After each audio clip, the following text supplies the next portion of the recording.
الرحيم وصلى الله على سيدنا محمد وعلى آله وصحبه وسلم تسليما. Kitab al-Siyam, the book of fasting.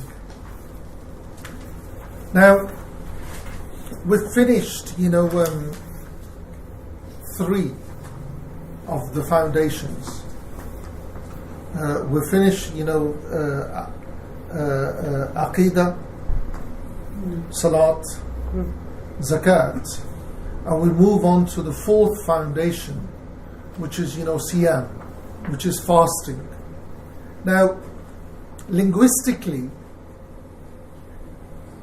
it means mutliq al-imsaq, absolute abstinence. Yeah?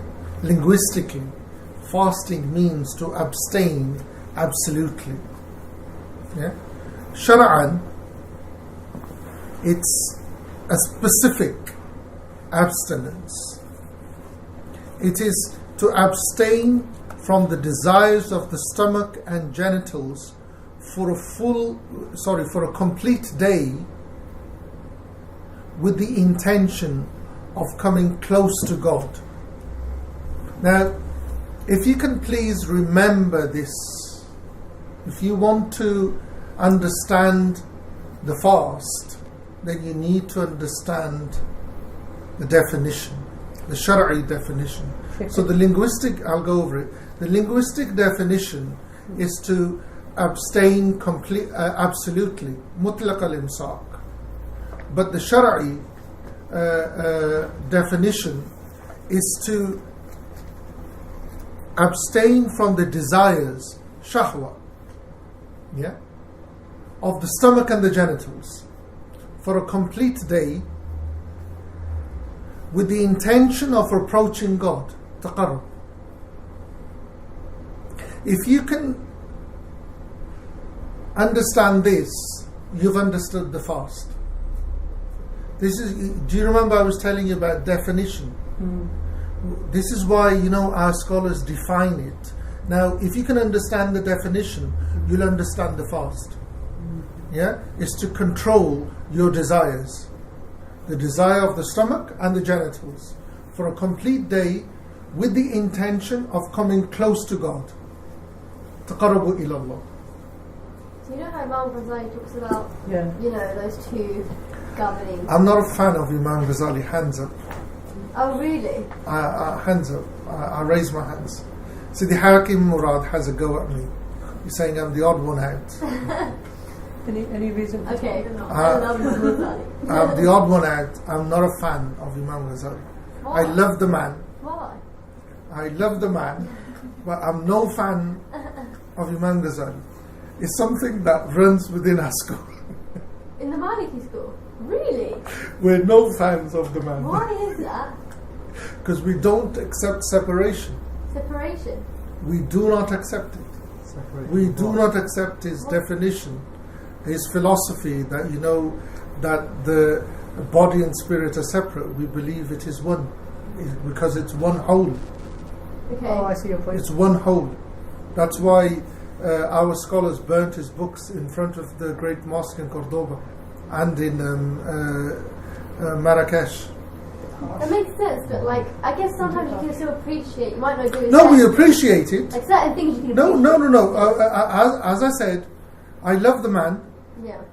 But I'm not a fan of it. Okay. That kind of explains Ibn Rushd, doesn't it? Yeah. Philosophy. Say it again? The problem Ibn Rushd. Ibn Rushd is philosophy. But the thing is that what you find is that, one of our great,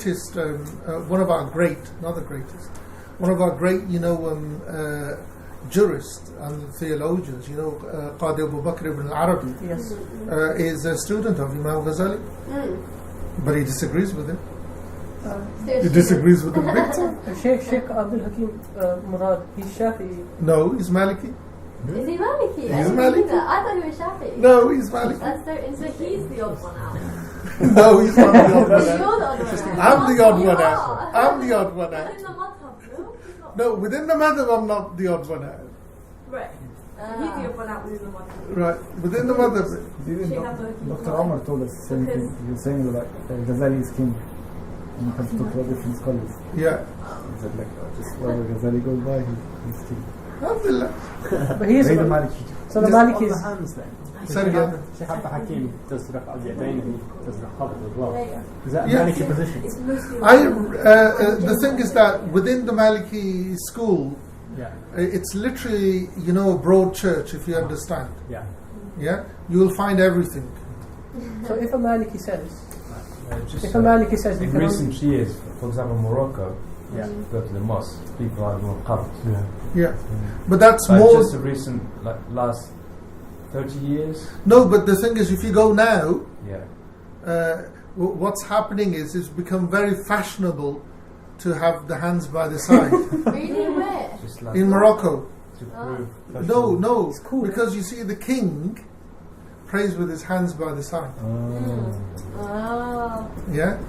And especially, if you work for the government and you got connections, you don't want to be doing something that the king's not doing. devised us as well. Even though when they show the Jumu'ah prayer of the king, Yeah. you can see the king praying with saddle.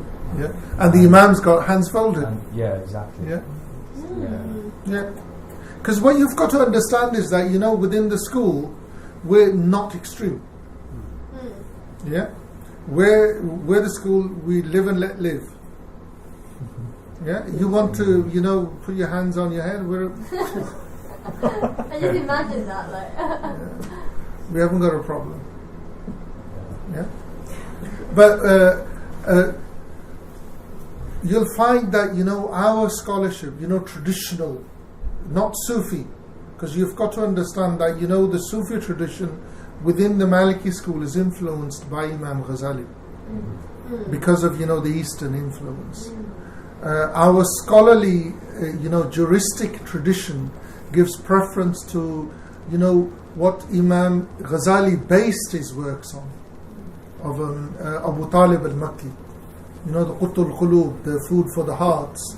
Our scholarship gives preference to that book more than Imam Ghazali's Ihya al-Umuddin. You'll find that our scholars quote him. It's not that, our scholars don't like him, they'll quote him. We have no problem with Imam Ghazali. But what you'll find is that, what's it called? Imam Abu Talib al-Makki, yeah? His works were being, was standard reading. Does anybody know anything about the history of Muslim Spain? The last, okay. The last city to fall? Yes, we know that. Which one? Granada. Yeah, the last mufti of Granada, yeah, was Zan? No. God, you got me there. Let me remember his name now.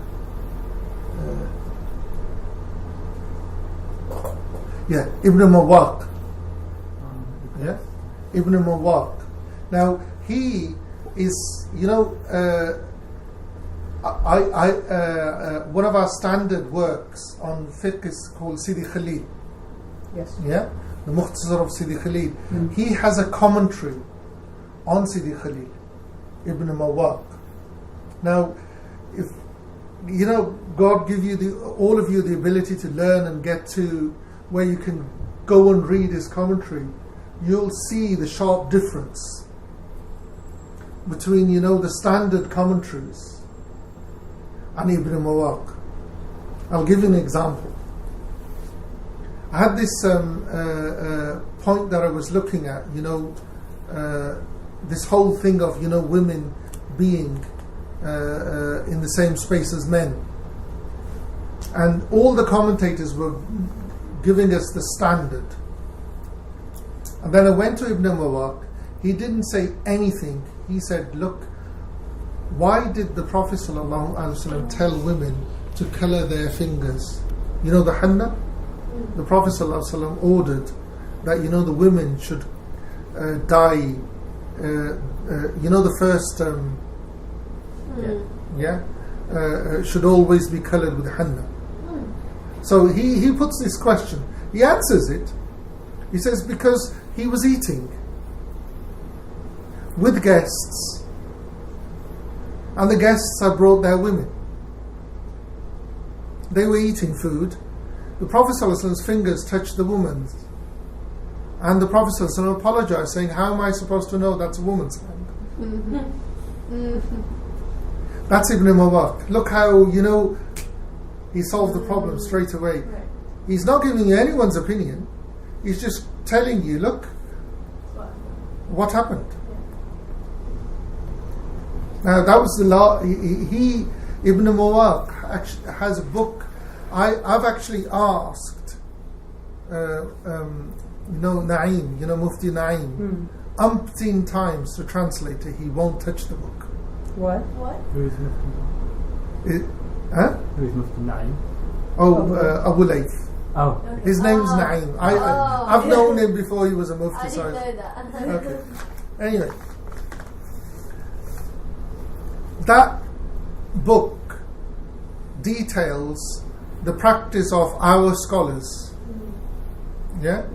Their practice was they would do the wird of Imam Ghazali, but they would read the Qut al-Qulub of Imam Abu Talib al-Makki. They were okay with his dhikr, but they weren't okay with his philosophy.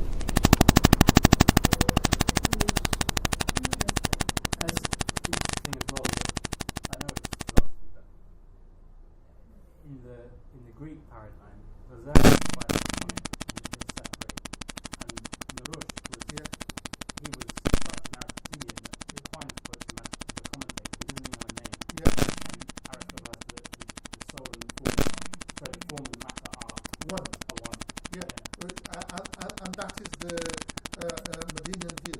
And that is the prophetic view. And I think, it makes sense. To me, it makes sense as a behavior.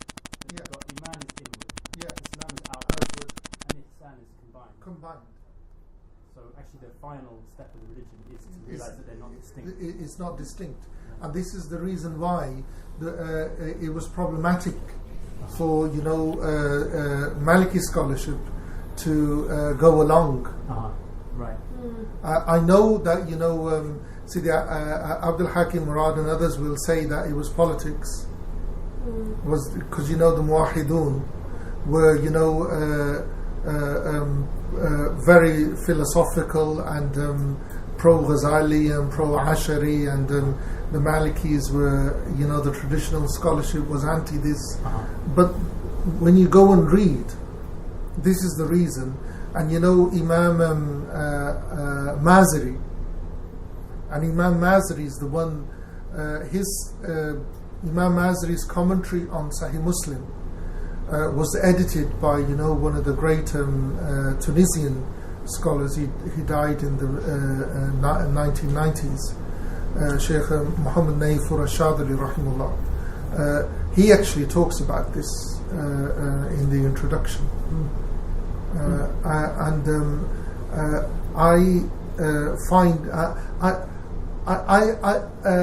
I was introduced to the letters of Imam Ghazali by Sidi Jamal, our Sheikh now, when he first came in the early 90s to the UK. I can read them, but I can never get into them. Can you understand? It's like poetry. You can't express the metaphor as in the in-depth meaning, so we can translate it, but we never get there. No, but I can't. To me, it's to me, my hand is a hand. I can't separate the palm from the out of the hand. It's a hand. It's a whole. Yeah, I can accept that. There's two different words to describe different parts of it, but it's a hand. And that's our philosophy, inshallah. Anyway, so the definition of the fast is to abstain from the desires of the stomach and the genitals for a complete day with the intention to come close. Yeah? The whole reason for fasting is taqarrub ila Allah, to be in the proximity of God. Yeah? Now, there are conditions for the fast, there are obligations for the fast, there are prohibitions for the fast, and there are recommendations for the fast. And those are the things that, the poem and the commentary, inshallah, will go into, inshallah. So, Ali, verses 211 to 212. This is exciting. This is exciting. Yeah, we're at the book of fast. And it's long, just like Ramadan. 211.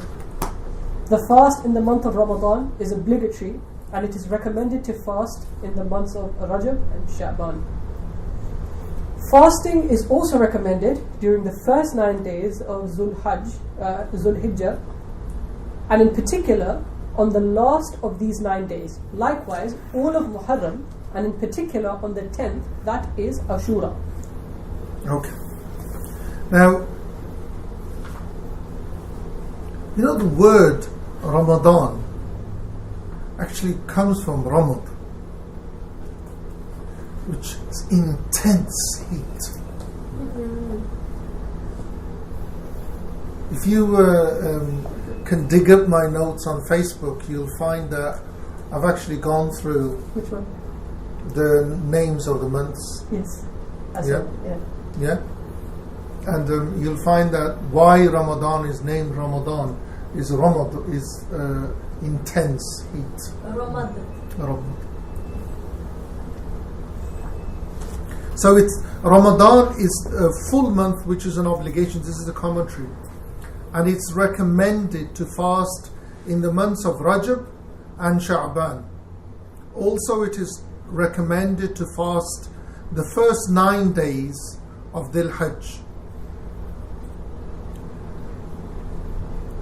And it is a stressed recommendation to fast the last of these days, which is the day of Arafah. We won't say it's Sunnah Mu'akkada, we will say it's Akid, a stressed recommendation to fast the day of Arafah. Yeah? Oh, it's a stressed? Yeah. Akid, stressed recommendation. What would be the word for recommendation here? Mustahab or mandub, both of them would be fine. Because if you go back to when we covered the thing on usul, can we have that again, please? Just the stages quickly. Oh God, no. Let's stick to fast. Yeah. I think there's a recording of it. Oh yeah. I'm coming.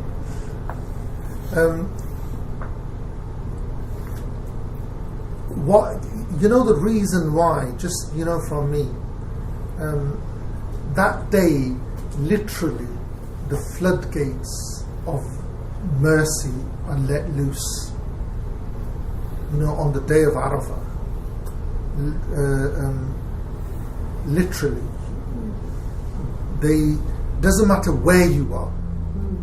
Yeah, doesn't matter where you are. God wants us to share in the mercy that is flowing that day. So that's why it's a recommendation to fast. A stressed recommendation to fast that day. It's also recommended to fast, if you can, the whole of Muharram. And it's a particularly stressed day to fast the day of Ashura, the 10th of Muharram.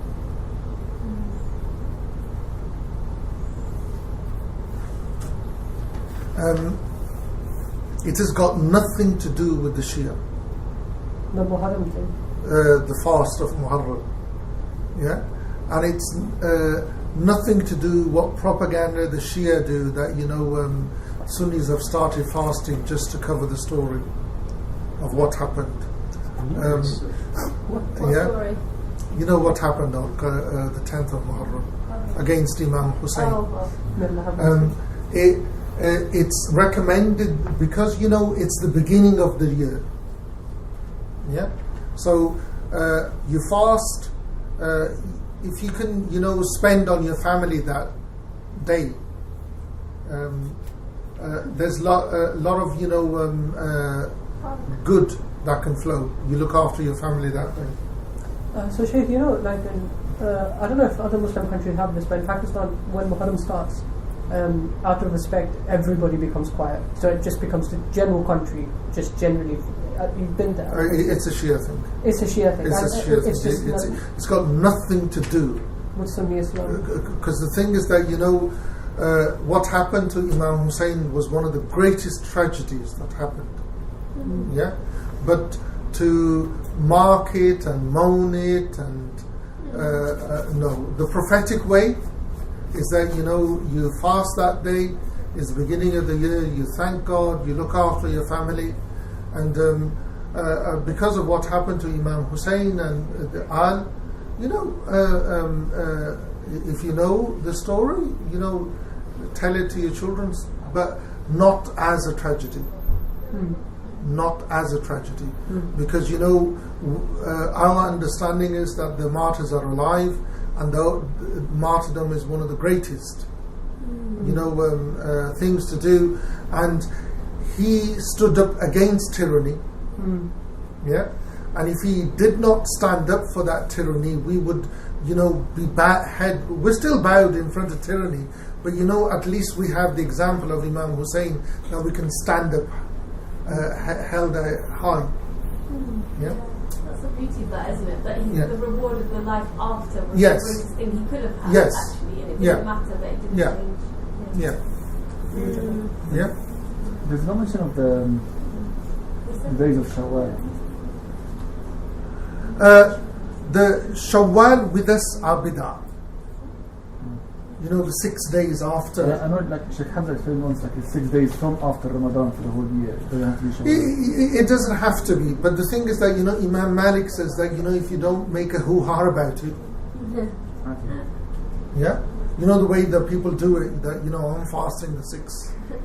Yeah, and people have made it like, it's part and parcel of Ramzan. This is the whole reason that Imam Malik says it's makruh. So what's the reward for doing the 6th?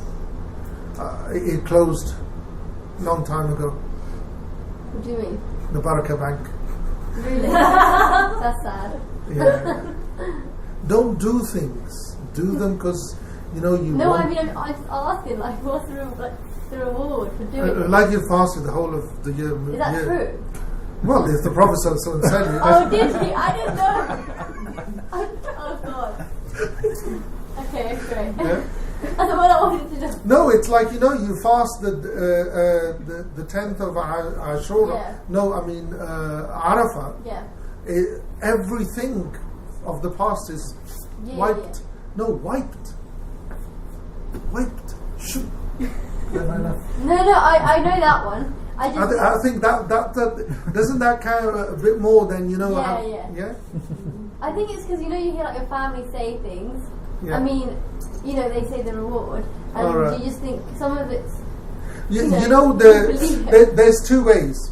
You either the Prophet ﷺ forbade to fast every day. Yeah. Yes. Yeah, he forbade it. But there is 2 ways where you can actually get the, what you're after, the reward thing of having fasted every day. Yeah. Yeah, is you fast the beginning of the month and the end of the month, and the middle of the month. Ayyam al-Bayt. No, but Ayyam al-Bayt are the middle. Yeah. The middle. You mean the white days? Those are the middle. Yeah. Okay. No, but that's not the practice of Imam Malik. And Imam Malik does it because his teachers did it. They would fast the beginning of the month and the end of the month. For the first day and the last day? Yeah. And the middle days? No. Not the middle? No. And that would get you the reward of the whole month? So at the moment, I'm doing 13, 14, 15. Alhamdulillah, it's good. So, that's not... It's good. It's good. Sunnah? So don't change it. No, it's good. It's good. Mondays and Thursdays is good. Mondays and Thursdays, I struggle with that. I've done the Farooq. Yeah, Mondays and Thursdays is good. The white days is good. So the Prophet ﷺ did Mondays and Thursdays and the 3 white days? Yeah. Beginning and end. Mondays and Thursdays, beginning and the end of the month. No, you got three practices here. Yeah. Yeah. You got Mondays or Thursday. Yeah. That's every week. Yeah. Yeah. The bright days. That's 3 days a week. Month. Yeah. Yeah. Or you just got beginning and end 2 days a month. So. Take your pick. Yeah. So what would you? What's the best? I don't recommend anything. It's what you're happy with. Everyone's different. Everyone's different. Yeah. And it's flexible, isn't it? Yeah. The deen is whichever you find useful, which you find easy. So you know the Mondays and Thursdays. Yeah. Is it also true that our deeds are not checked, but something about our deeds being presented or something on Mondays and Thursdays? Is that true? They're presented every day. Oh, so it's not Mondays and Thursdays. No, those days on Thursdays they're presented to your righteous relatives. And Mondays? He was born, so and the Prophet was born on Monday, that's why. Oh yeah, he fasted because of that. But what you find is that when you look at the practice of Imam Malik, there's something there. Which was beginning and end of the month. Okay. Lunar month or no, beginning and end of the month, because what happens is it sandwiches what's in between. But I don't get how that still counts what's in between, because you're still just doing 2 days. No, it counts. Okay. It's like starting with dua with salawat and finishing with salawat. Oh yeah, okay. It sandwiches it. You lost me at Monday. So first day of the month and last day of the month? I was at Monday. It's easy. And the thing is, you see, with me, I'm getting to an age, yeah? If I have a hard way and an easy way, I take the easy way now. I used to be, when I was young, I'll take the hard way. Yeah. Now I take the easy way. But that's a sunnah as well, isn't it? Yeah, to take the easy way. Also, you want to try and be consistent, so whatever you feel like. But the thing is that, this is the thing with the Imam Ghazali, to quote Imam Ghazali, is that, a small drop falling consistently will make an indent even on the hardest rock. It's what the Prophet ﷺ said, something little but consistently. But something small but then continuously. Yeah. It's like what I was told by my Shaykh Rahimullah, that if you stop and start, you'll never succeed. So Iqbal Hakim says, don't dig a well by drilling lots of small holes. Yeah. Yeah. If you stop and start, never succeed. You got to keep digging. Yeah. So little, continuously. Is there anything that you choose, be it fast or nafal or anything? Choose something that you can do continuously. Yeah. It's even with the Quran. I remember Sidi Munir advised that ideally do a juz a day. Half a juz in the morning, half in the evening. If you can't do that, do half. If you can't do that, do a quarter. If you can't do that, do a quarter of a quarter. If you can't do that, do 1 page. If you can't do 1 page, do half a page. Yeah. But consistently. Little but surely. Yeah? But barakah, close. That's a joke, right? Yeah. It's a joke. Cool. And do you mind?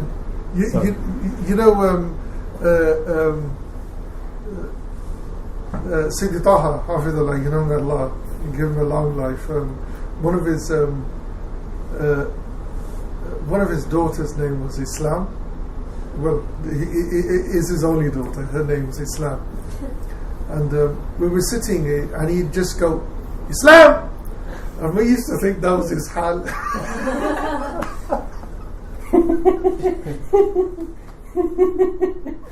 And that was his daughter's name. You might have really religious Tourette's. And it's the same with barakah, barakah. That's like my student. I love that name. It's so fun to call it. Like Rahma or Rahma. Yeah, Rahma. That's a nice thing. Yeah. I can't shout at him. That my student. Because his name is Jihad. Jihad. So he literally has to go. And no, his second name is Islam. Jihad Islam. Wow. Did he travel to America? He'll be out. He'll be like. Okay, Edward, you were going to say well, something. do you mind if we run through and just... So we've got the whole of Ramadan. Yeah.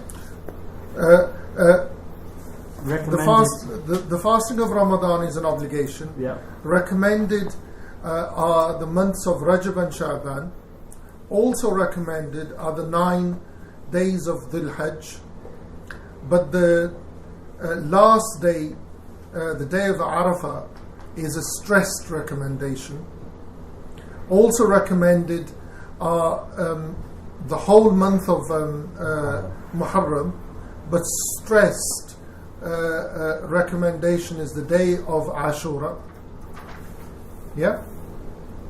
As to the obligation of fasting the month of Ramadan, it's min ad-din ad-darura.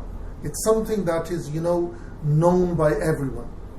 It's a necessity of the deen. Anyone who denies the obligation of it apostatizes. It's kufr. Can you say that again? Anyone who denies the obligation of fasting the month of Ramadan commits kufr. It's apostasy. I see. I had a teacher. May Allah have mercy on him. Someone who accepts the obligation of the fast but doesn't fast, or breaks the fast, he's taught manners. Yeah? What does that mean?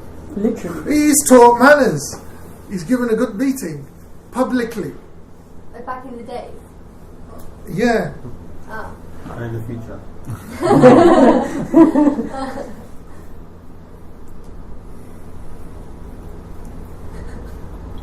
Yeah.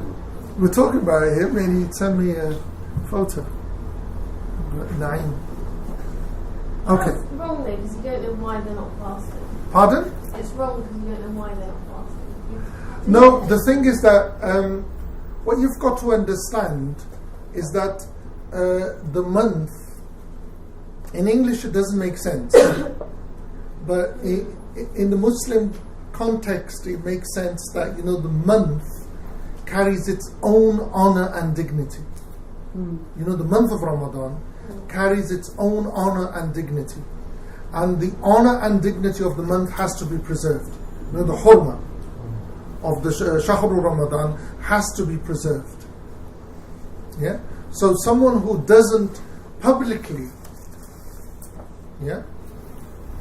fast and breaks his fast,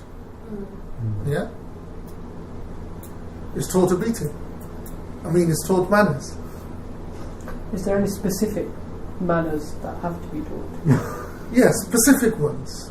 In public. That's not by a random person. No. It has to be by the authorities. No one can. If he is taken in front of a qadi or a mufti, he cannot be taught manners. Yeah. If the authorities, want to teach him, give him a beating and then take him to the religious authorities, he can't be given a beating. Because the religious authorities will find out why he's... Then they will. But if someone, a government official or someone, like the religious police that have, certain countries have them, if they do give him a beating, before they take him, no. If they're going to take him to the religious authority, then they can't be taught manners. Why do they think that physical beating is effective? It's what you find is that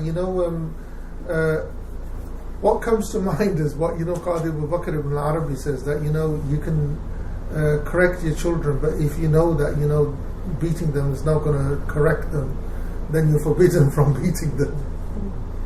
Well, yeah, that is true. Yeah.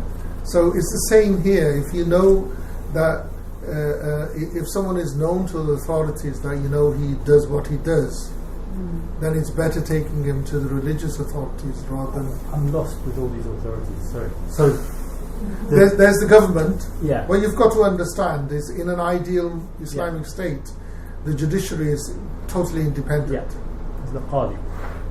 The Qadi is a government official. Okay. Qadi is a government official. So who's, if I go and... The muftis, yeah. even...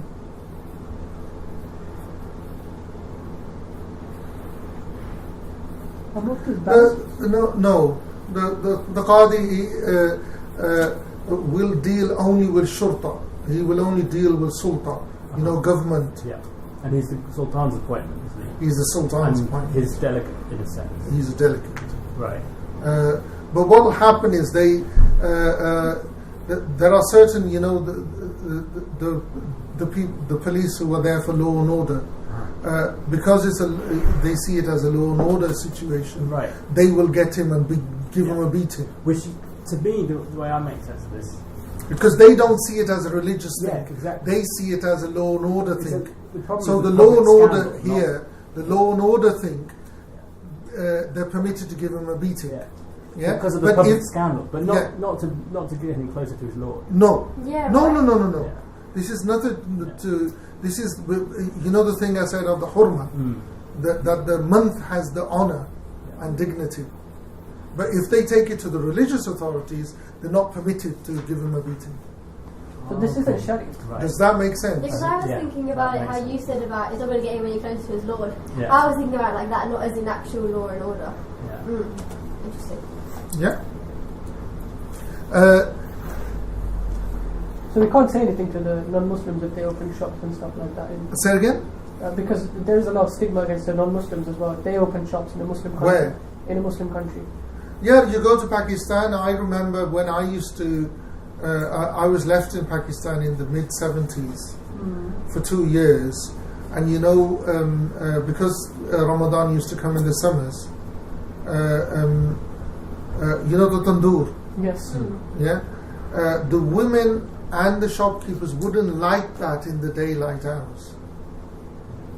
Yeah? Even, you know, now they've got gas, but at that time there wasn't gas. No one would light the fires in the house. Yeah? Now you can, all the shops are open. The cafes and everything is open. It's a different world now. I've come here, you know, even from Birmingham sometime in Ramadan, and I think, what's that road called where all the Arabs come in Ramadan? Edgware. Yeah, it's full of it. And they come from Muslim countries. But because they're travelling, they don't have to fast. Yeah, they're travelling. Is that why they go in the betting shop as well? Yes. Oh God. Self-reliant. There's a difference of opinion that, you know, if someone does someone commit kufr when he will not fast, when he's told to fast. Yeah, there's a difference of opinion. But that's in Salah as well. Salah is a different thing. The authorities will give him 3 days. If you don't pray. No, they will give him 3 days to pray. They will give him every opportunity to pray. We're talking about someone who doesn't deny the obligation of prayer, but won't pray. Yeah? But he will be given every opportunity to pray. On the 3rd day, he will be sorted. But I've heard somewhere that there is an opinion, that there is an opinion that someone who doesn't pray, even though he's a Muslim, he believes in Allah and His Prophet, but he doesn't pray for whatever reason. Does he commit kufr by doing that? Or not? No, the thing is that, you know, he will be killed as a had, not as a kufr. Killed? Yeah. But we're talking about ideal. Because he's given every opportunity to pray, and he won't pray. So we can kill a man for not praying? No, the authorities can. We can't.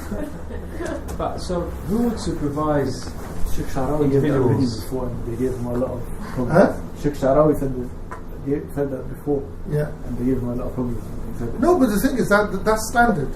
But the thing is, it's the authorities that do it. It's not, the Joe Block on the road can't do that. He can't take the law into their hands. And the thing is, can you imagine the scenario that, for 3 days, someone is given every opportunity to pray. Yeah? He's not denying prayer. So it's not kufr. Yeah? But he won't pray. Yeah? And the opinions, I'm going to put this out there. No, don't go put it out, but just leave it. Because the thing is that, be merciful. No, oh, yeah, of course. Yeah, be merciful to people. Because the thing is, we don't live in ideal situations.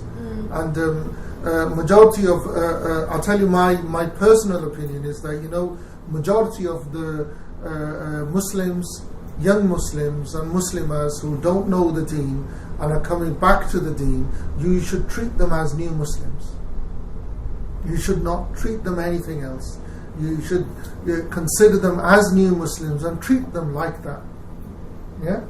And I don't know if I shared with you, Sidi, we asked Sidi Munir, how should we treat new Muslims?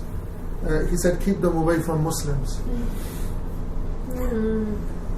Yeah? Keep them away from Muslims.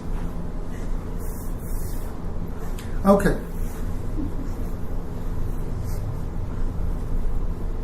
We were talking about... Depends which Muslims. Keep them away from Muslims. You guys are all good. Oh. Right. 2:13. Yes. So the difference in opinion is as to whether someone who affirms the obligation but refuses to fast. Yeah. There's difference of whether that's kufr or not. Yes.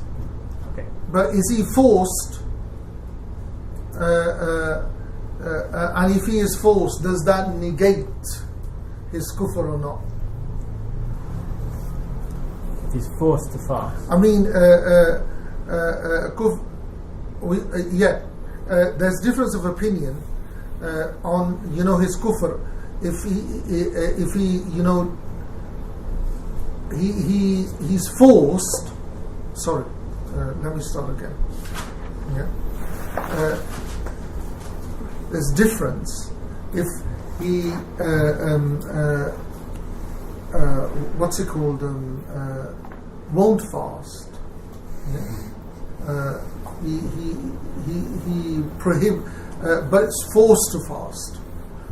There's a difference of opinion. Is if he's forced to fast, will that negate his kufr or not? Does that make sense? Yeah.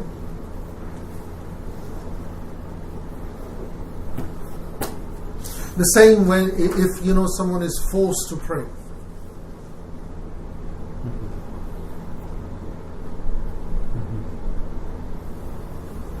Yeah, and he's saying as to the fasts that are recommended, he says they're all look to the hadith. They're all referenced into those.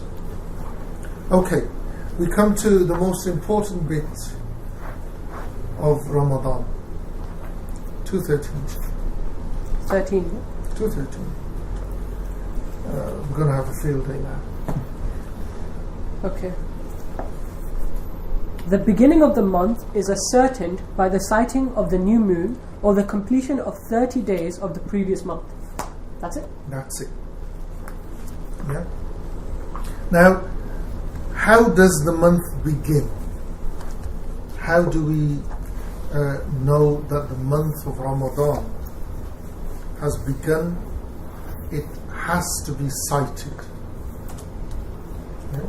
The month has to be sighted, or 30 days of the previous month are completed. So the moon has to be sighted.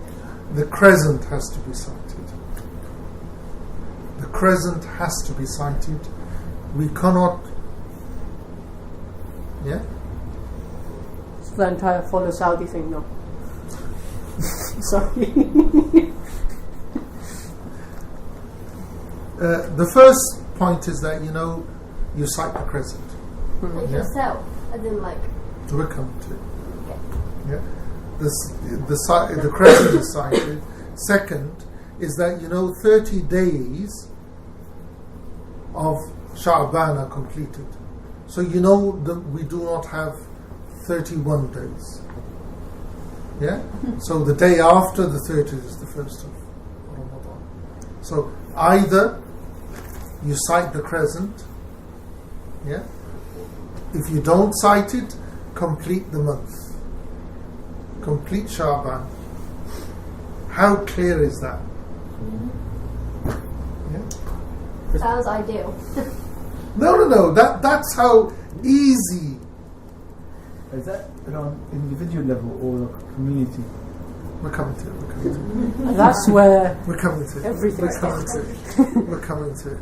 Yeah, where's the field day at? Yeah? Now, if someone sees the crescent themselves and there's no problem, he can fast. Yeah?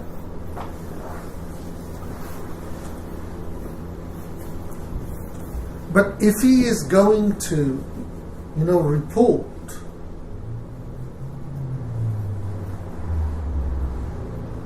yeah, then there needs to be either, the report needs to be well known so that it reaches, ilm, meaning certainty. Yeah? Or that, it comes near to, removing doubt. Dhannu qareeb. Now, how we get to this is that two upright people need to witness. 2 free, upright male. 2 or 3? 2 upright men need to witness. 2 upright men need to witness. Yeah.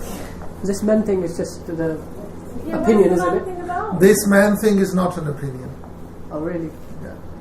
It's not an opinion. What do you mean it's not an opinion? A legal position? No, it is. It's a legal position. It's a legal position of witness. It's a witness. Okay. If there were 4 women. Fine. Okay. As long as they agree with themselves. I know we always pick at the women thing. Okay? Oh no, I'm not you picking see at the how we women feel, thing. like- I'm not picking at the Okay. woman. I'm I'm being picked on. Technically. Yeah. Although I find women tend to agree with each other a lot more than men. Just True, by true. experience. That's why you need 2 male witnesses. Because if they Because agree, they'll it's argue a with each stronger other. proof. That's what started. Yeah. This is men going their own way. Yeah. So we need to arrive at certainty. How are we going to arrive at certainty?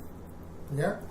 Where we have knowledge, is that there needs to be 2 upright, and this word upright becomes near to impossible these days. What does that? Yeah. What does it mean? Upright? Means that their adala, their testimony is accepted in front of the qadi.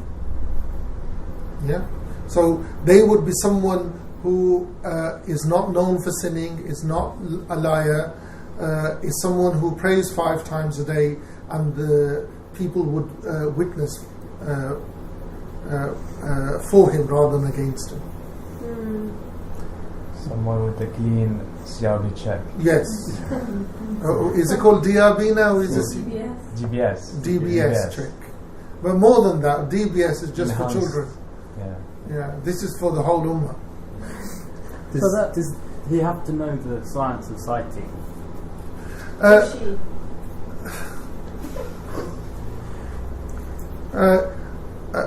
I'll come to it, because what it is that, they need to see it with the naked eye, not through a telescope, not using anything. It needs to be with the naked eye, and there's no science involved. There is science involved in that. Because you could make a mistake. You could actually see Saturn. Sorry. It is Satan that makes them see Saturn. No, do you know the story of them seeing Satan? That's what our questions have done. Saturn. No? That's exciting. Yeah. That happened, Yeah. What? They saw Satan. This is becoming a really eerie conversation. I'm scared. The planet.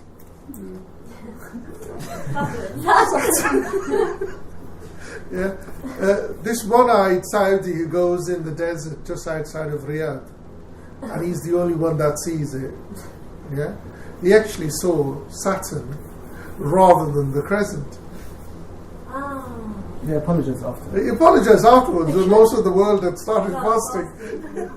He apologized. So my joke was, it was Saturn that made him see Saturn. It was Satan who made him see Saturn. Oh, I get it. Do you get it? Yeah. Sheikh, one question. Is it to do with the witnessing? Yes, it is. Yep. Because what I generally don't understand is within a country. You might understand what I mean. That two different people in the same country, whereas one is more up north and one is more south. So if the person, especially if the country is huge, like say America, or at one point do you say, okay, geographically this is the area that I can cover? Can you give shahada for that place, and then the people can start doing it there? Because every year people fight about this. Look, Ali, the problem that we have, nothing to do with this tax. Muslim world period. We can't agree on, do we go by local sighting or universal sighting? Do you understand? Yes. Now, what you find is, in practice, majority of Muslims go by local. Yeah? The books say universal. Yeah? Why? Because when the books were written, we had universal governance. Yeah? Now, if we have universal governance, we have one man, head of the Muslim state, and he takes his decisions. If he says Ramadan is tomorrow, we submit. Yeah? But we do not have any central authority. Yeah? Even nominative, we don't have any central authority. Yeah? Majority of the Muslim countries go by local sightings, they don't go by global sightings. Yeah? The example you give of Saudi will not follow any other country. But everyone wants us to follow them. Yeah? Pakistan will not follow any country. They will follow their own country. Bangladesh, exactly the same. Yeah? South Africa, exactly the same. Morocco, exactly the same. Turkey as well. Turkey, they go by calculations. They don't go by sightings. Yeah. What do you do? I go. If you go on my Facebook notes, you'll find 100-year-old fatwa given by Sheikh Hajawi, one of the Imams of the Qaraween. In the late 1800s, come 1900s, when the diplomats were in London, he came for a visit. He went back, wrote a fatwa, and I follow that fatwa. He says that the Muslims of the UK should follow the sightings of Morocco because we have the same horizon and latitude. Okay. Oh. For me, it's dead simple. For the last 7 or 8 or 9 years, I've prayed Eid in my front room with my family, and I'm known for that in Birmingham, because I won't follow any of these mosques, and I won't follow, South Africa. Yeah, if they see the crescent here, I will follow it. If they don't see it here, I will follow Morocco. I won't follow a third country. Who's authoritative to speak about whether they've seen the crescent in this country? No one, because we don't have any authority.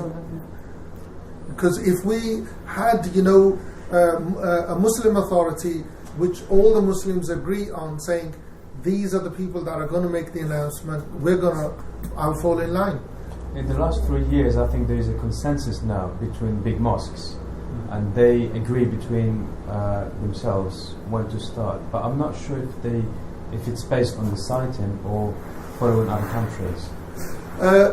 We've got, a group of young Deobandi muftis who've set this website called Wifaq al-Ulama.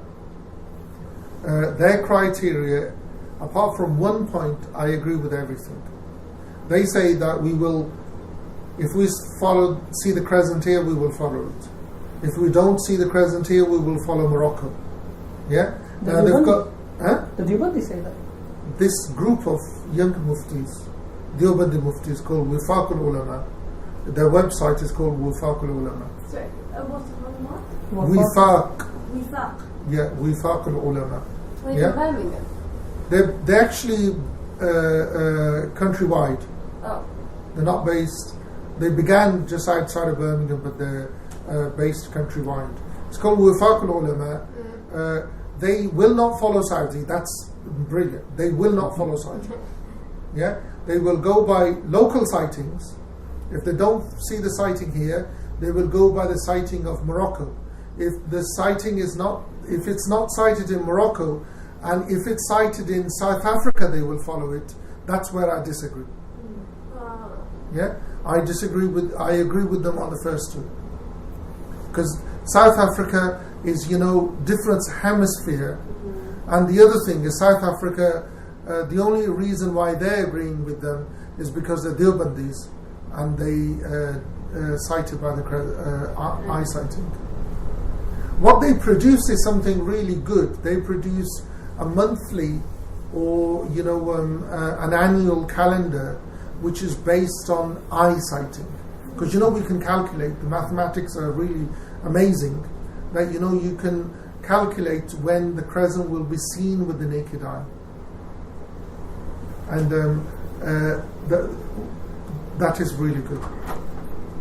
Why I follow Morocco is they have 280 plus places where they go and witness the crescent for every month. Every month.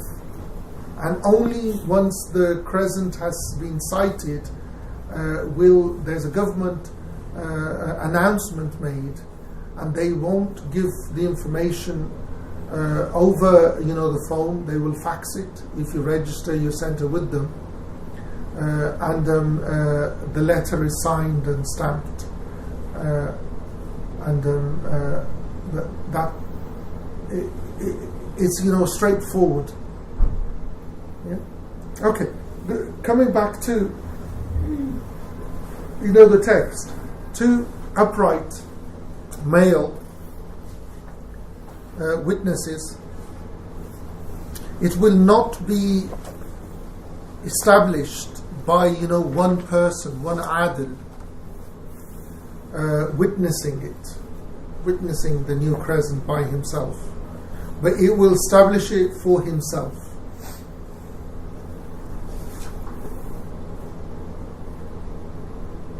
Now, if the imam, if the leader accepts the information and then he disseminates it, that will be accepted.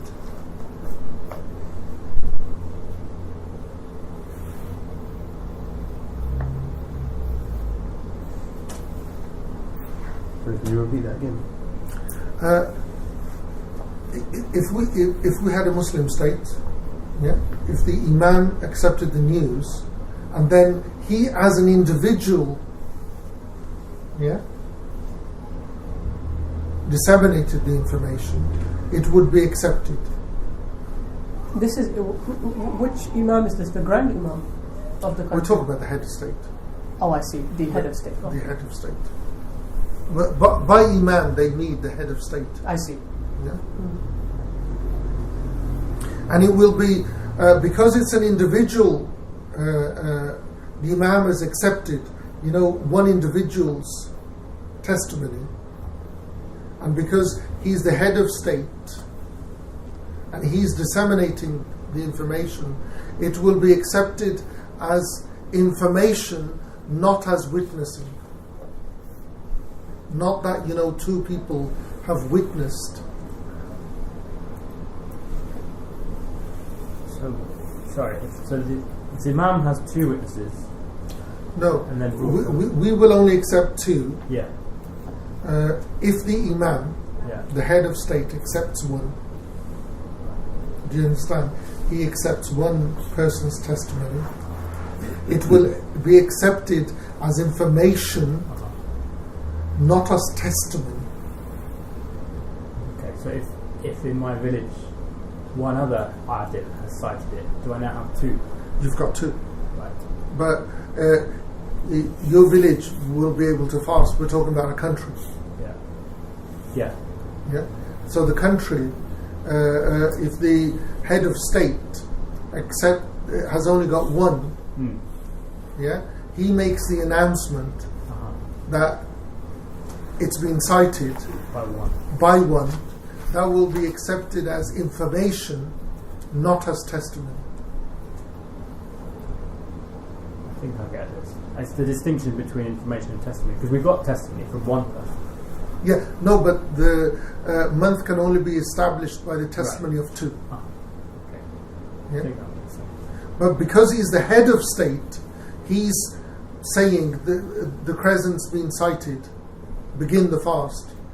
But from a fiqh point of view, it will be established by information, not by testimony. So shouldn't he wait till he gets a second witness or second? He should, but the thing is that he is the head of state. Yeah?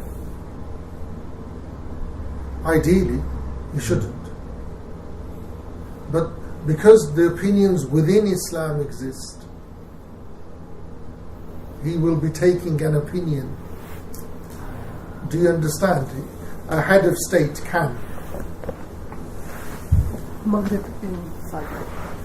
Maghrib in? 5 minutes, I think. Okay. And Sheikh, for us, like a small community, we can't just take one witness.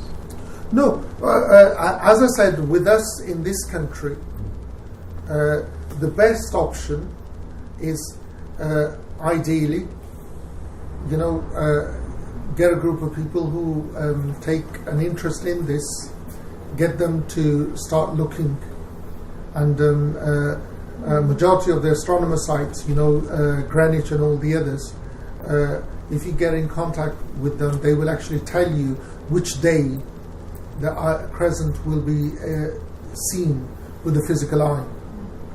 If you go to the Wafaq al-Ulama, they publish, the annual calendar with that, and they keep updating it as the different months. The other option is that you just follow Morocco, which is the closest Muslim country. Mufti Taqi Usmani said in the group, apparently, according to their website. He's not the only one. There's a whole group of Deobandi ulama who say don't follow Saudi, follow Morocco. Sorry, this is the side. You know what Mufti Munib did? You might have heard of it. As in, he's such a calm guy. But this last Ramadan, because he had so many calls asking him for help, he ripped the call out and he threw the phone away. He says, I can't take it. Oh well. Oh well.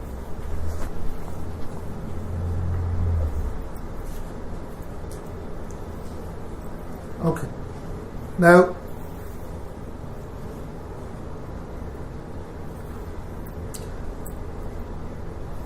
if the testimony is taken to the Qadi, that the Qadi accepts it, if it is announced, then the public have to fast. Yeah. If they, break their fast, that will be by agreement. That will be disbelief, because they know the month has begun, and they've broken their fast without any valid excuse. That would be, considered disbelief. If he opens it with an excuse, with a valid, an excuse, then he or she will just make the qada of that fast. As to, do they pay compensation for that fast, there's two opinions. The mashhur is that, they will repeat the fast as an obligation. As to, the completing the 30 days of Sha'ban, this is what's in the Muwatta of Imam Malik. The Prophet ﷺ said that, the month is 29 days. The month. Ash-shahru 29 yawma. That the month is 29 days. Do not, all of you, fast until you sight the crescent. Yeah? Don't fast till you see the crescent, and don't break the fast till you sight it, the crescent. Yeah? If it is cloudy, then calculate and count. When you can't see the crescent, complete 30. That's what count means. But Shaykh, the opinion that you just mentioned for make up the fast, would that also be if this is when you said a person's leaving it, so he's fasting and he leaves it for a valid excuse? But what if he leaves it generally the next day? He's like, I have a valid reason not to fast. Would that be the same opinion, that you make up for it? One would be he broke it while he was fasting. No. This was that the Qadi's made the announcement. Yes. And he breaks it. If he breaks it on purpose, then that's kufr. If he breaks it with a valid, excuse, then he has to make up for that fast. There's two opinions. Does he pay compensation for that or not? I see. Yeah. Otherwise, the mashhur is that it's an obligation for him that he makes that fast up. So, what's meant by number the months in the hadith means that you complete the month, because the month is 30 days. Yeah. So, if you don't see the crescent on the 29th, by the way, you can't go and see the crescent on the 28th night. Has to be on the night of the 29th.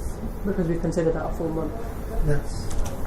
It can't be before the 28th. You can't go on the 27th. You can't go on the night of the 28th. It has to be on the 29th. So around Maghrib, sunset of the 29th. 29th. Because if you see the crescent on the 28th, that's for the 29th. Yeah, if you see it on the 28th, means that your month was incomplete. You started the month wrong. Shar'an, you're not allowed to go and look for the crescent till the night of the 29th. Yeah? You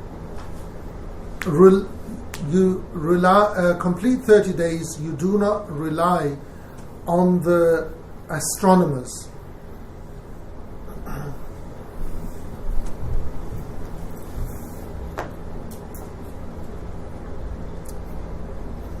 By astronomers,